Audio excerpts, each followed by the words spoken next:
A família como vai? Meu irmão, venha e responda. Quem pergunta é o pai, a verdade não esconda. A família como vai? Meu irmão, venha e responda. Quem pergunta é o pai, a verdade não esconda. Se você nasceu depois de 1994, você não acompanhou essa campanha da Fraternidade 1994, o tema era esse, a fraternidade e a família, e o lema A Família, como vai? Que, aliás, é uma pergunta que a gente faz sempre, né? Quando encontra alguém, bom dia, boa tarde, como vai a família? Então, a partir dessa inspiração popular, essa pergunta que a gente normalmente faz uns aos outros, saber como é que está a família, a CNBB usou para inspirar aquela campanha da fraternidade. A família como vai? Meu irmão, venha e responda. Quem pergunta é o pai, a verdade não esconda. Nesse domingo, nossa Páscoa semanal, o Senhor também se interessa. Quer saber como é que anda a nossa família, como é que vivem as nossas famílias, como é que elas estão. Aliás, do ponto de vista sociológico, nós estamos vivendo em um tempo de muita conturbação sobre essa temática da família, a dificuldade da família, o conceito de família, propostas diferentes de família. É uma questão realmente muito complexa que a gente tem no mundo de hoje. Tem gente que aposta na família, tem gente que não aposta na família e por aí vai. O Evangelho de hoje, Jesus vai se interessar por essa vida da família em dois aspectos. Em um momento é a referência concreta da vida do casal, e o segundo momento na relação também com os filhos, como esses filhos são acolhidos, são abençoados, se vê esses filhos. A palavra abençoado, bênção, significa dizer que é algo bendito, que se vê o filho realmente como isso que ele deve ser, não é? Como uma bênção de Deus, como algo de Deus presente realmente no nosso mundo, na nossa vida. Hoje o Evangelho é o Evangelho segundo Marcos, como nós estamos fazendo ao longo destes domingos. Vamos ler o capítulo 10, versículos de 2 a 16. Esse é o texto que a liturgia nos oferece como a palavra de Deus no nosso Santo Evangelho. E o que é que nós vemos nessa leitura do Evangelho no dia de hoje? É que alguns fariseus aproximaram-se de Jesus. Quem são os fariseus? Os fariseus é um grupo de leigos, homens, de leigos, não tinham mulheres no grupo dos fariseus. Eles tinham uma grande influência, sobretudo nas chamadas sinagogas, que era ao mesmo tempo, funcionavam como escolas, elas funcionavam como lugar da oração e meditação da palavra de Deus. Jesus não pertencia a esse grupo dos fariseus. São José, pelo que a Bíblia nos fala, também não pertencia a esse grupo dos fariseus. Não parece que nenhum dos discípulos de Jesus pertencesse a esse grupo. Nós vamos ter, depois da ressurreição de Jesus, o caso de um fariseu muito famoso, que aliás era tido como alguém que cresceu na linha dos graus que poderia ser ter dentro desse grupo, que é Saulo de Tarso, que depois passa a história com o nome de Paulo, a quem Jesus se revelou como o ressuscitado, aquele a quem o próprio Saulo perseguia. Então Jesus frequentava as sinagogas todos os dias de sábado, mas não pertencia a esse grupo, não pertencia a essa seita. Era uma seita feita por um grupo feito por leigos, porque os sacerdotes eles se reuniam num outro tipo de partido, que era aquele dos saduceus, não é, que tinha o domínio do templo. O templo só tinha um em Israel, que era aquele lá de Jerusalém. Nas pequenas cidades, onde tinham cidades, quem estavam reunidos eram os fariseus. Eles tinham o domínio dessas sinagogas, que ao mesmo tempo, como eu disse, funcionava como escola, como lugar de reprodução da própria cultura do povo de Israel.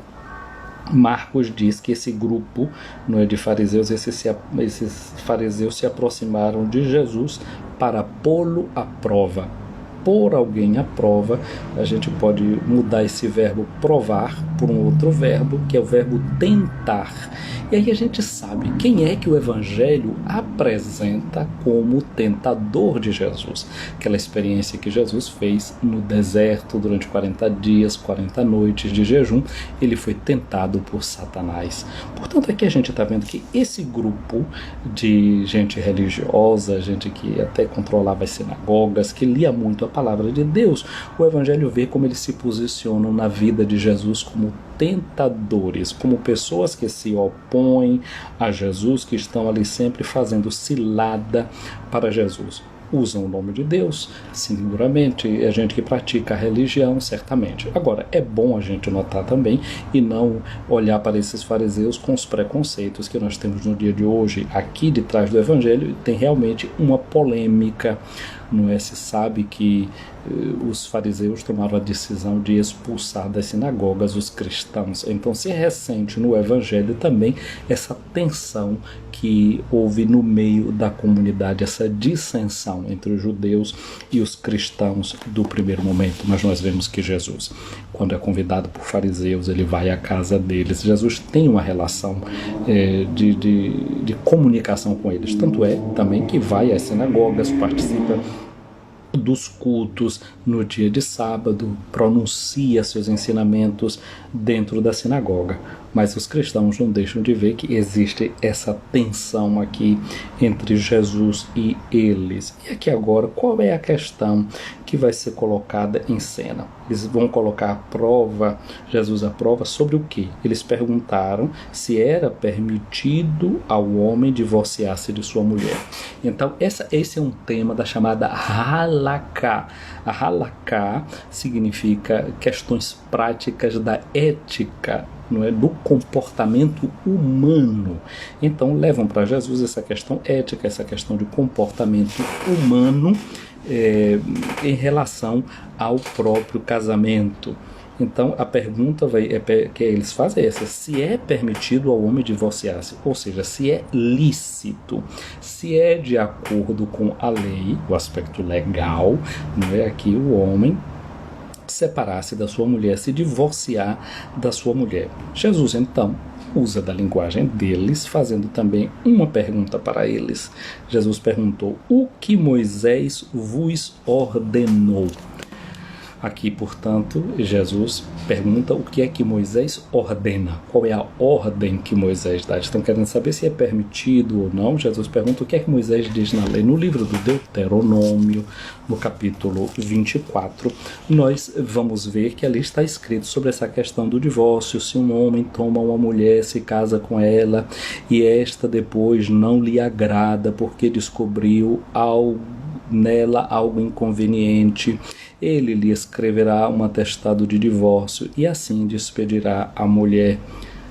E assim vai. Tendo saído da casa do marido, a mulher poderá casar com outro homem, mas se o segundo marido também se desgostar dela, lhe escrever um atestado de divórcio e a mandar embora de casa. Ou, se ele morrer, o primeiro marido não poderá tomar novamente a mulher como esposa, e assim vai.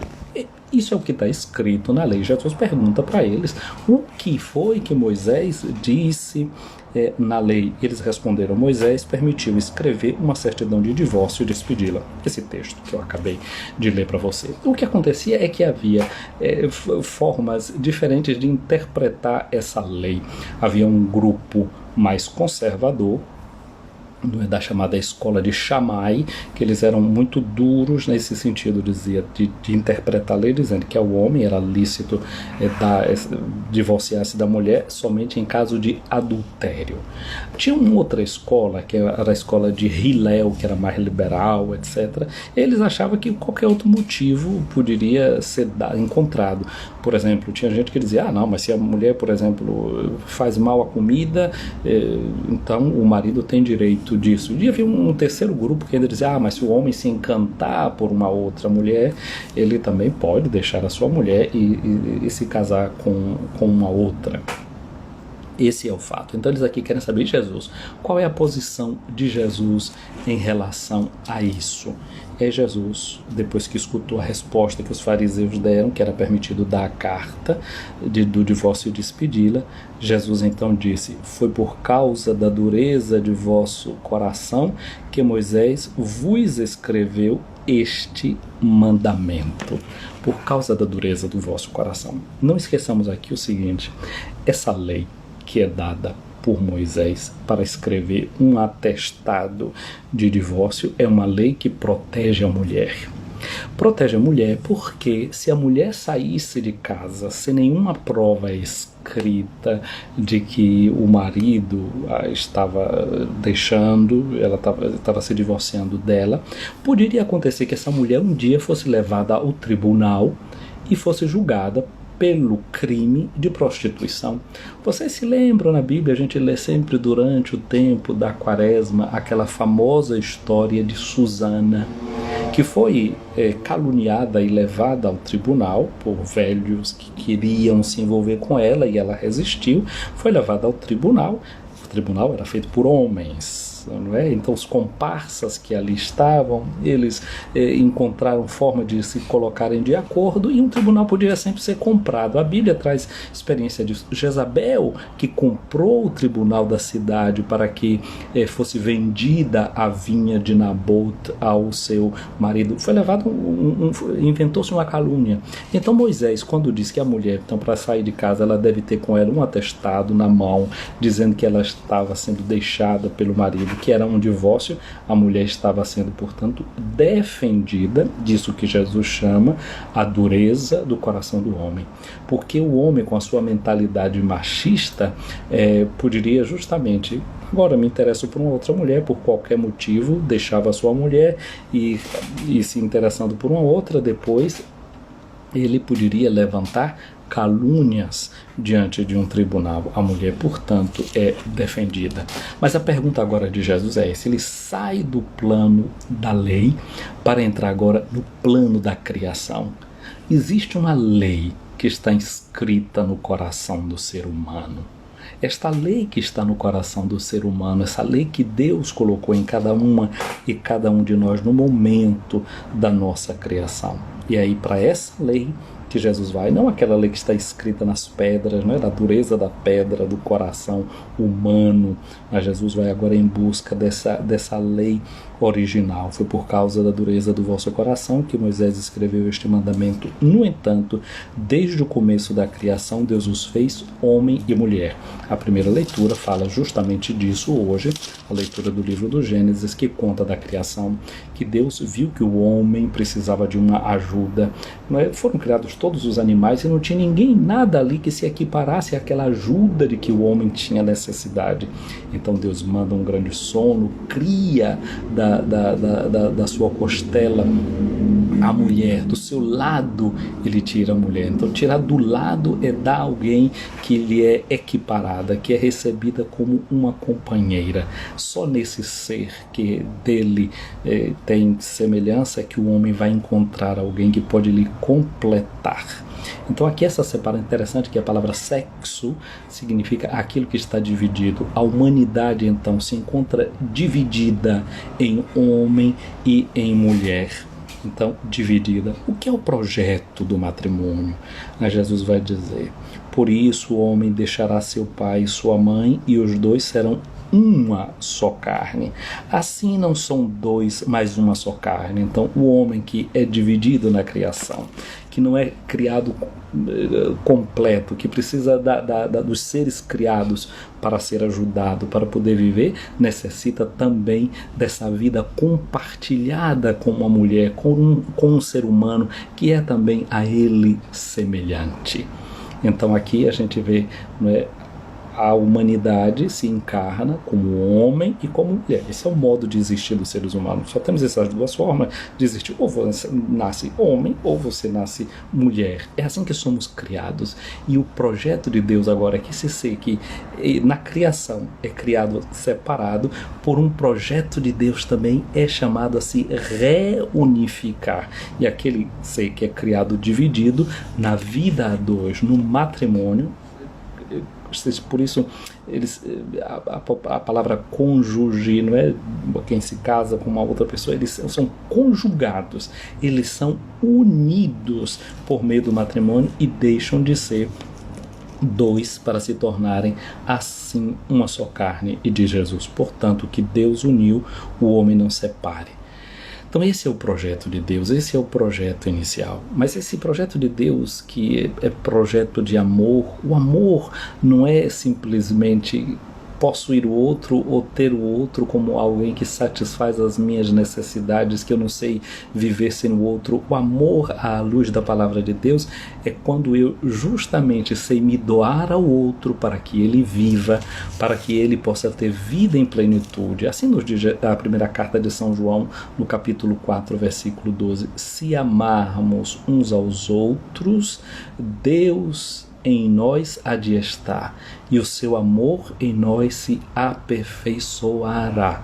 É só assim, só com o amor de Deus dentro de nós, quando o homem aprende realmente a viver o amor, ele aprende também a se doar, e esse amor cresce.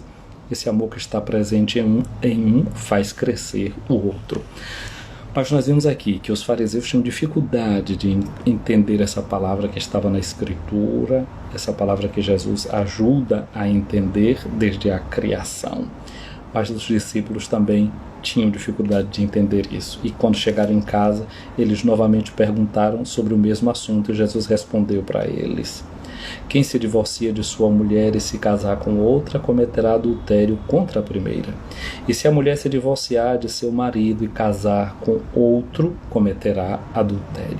Então o adultério mostra Jesus aqui, não é que o divórcio, tanto poderia que na prática, na terra de Jesus, só as mulheres pediam divórcio, mas na comunidade de Marcos, por exemplo, que é a comunidade aqui que vivia em Roma, no Império Romano, era possível que a mulher desse o divórcio, pedisse o divórcio. E aí Jesus diz, seja um ou outro que fere o amor, Jesus se coloca diante daquele que, ao lado daquele que está ferido, que foi ferido. Seja ele o homem, seja a mulher, Jesus se coloca ao lado desse que foi ferido nessa relação. Jesus sempre procura estar do lado do mais pequenino. E aí que a gente entende também essa palavra que vem agora.